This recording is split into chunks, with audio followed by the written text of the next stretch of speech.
Much needed rain moved through early this morning. A cold front has also pushed through the area, and the cooler, drier air kind of gradually moving in. All of our rain now well off of the coast. Had a few little light showers that were still holding together in the Biloxi Marsh as they kind of moved away from the Mississippi coast. But we are now drying out and also starting to see some sunshine. Got a decent soaking rainfall up toward Bogalusa, 1 3/4 inches.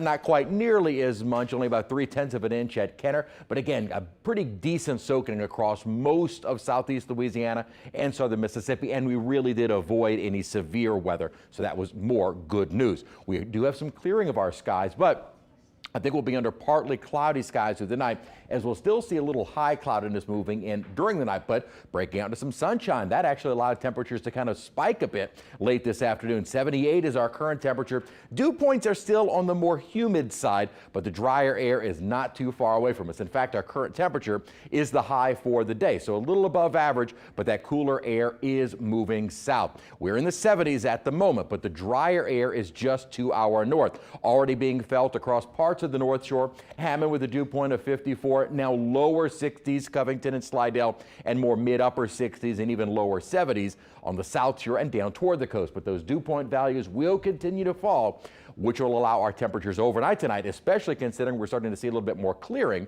We'll be able to get a bit cooler, and that drier air moving in, which will make the next couple of days feel far more comfortable. And tomorrow afternoon, it actually will be a cooler day with high temperatures staying in the 60s. So our front is gone. We've got this southwesterly or westerly flow, I should say, aloft, which will keep a bit more passing cloud cover in, although we are seeing more breaks in those clouds, so hopefully more sunshine even during the day tomorrow. The upper disturbance that is staying well to our north was enough of a push to get that front south, and at least for the next day and a half or so, it will feel a little bit nicer. We'll start to see some upper ridging as we head toward Thursday.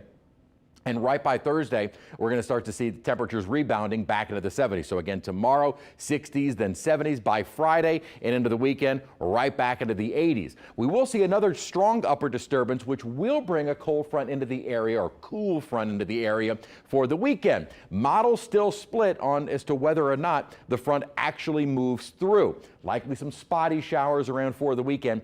Even if the front were to move through for Sunday, we are not expecting a big temperature drop by any means going into Sunday. It may see highs upper 70s to near 80 degrees if the front moves through. Otherwise, we're still in the lower, 80s. Otherwise, we're in the lower 80s. So here's the front that has moved on through. It will allow temperatures to get on the cooler side with some spotty upper 40s as we get the day started. Rebounding to the 50s to mid 60s during the day tomorrow. Gorgeous afternoon and kind of a mix of sun and clouds. With that upper ridge building in for Thursday, I think we'll see more sunshine, but also a little bit warmer during the day. Thursday morning, 40s and 50s to get the day started, and highs only warming into the mid 70s, which is about normal for this time of year. Again, we'll start to bring back that return flow. Onshore winds from the Gulf will begin to return the humidity as well. Still very comfortable on Thursday and more of a humid feel by Friday. Saturday, same thing. High temperatures, lower 80s. If that weak front is able to move through, may see about a high of around 80 degrees, maybe upper 70s. If it doesn't, it will still be in the lower 80s. So either way, the front that's on the way for this weekend is very, very weak.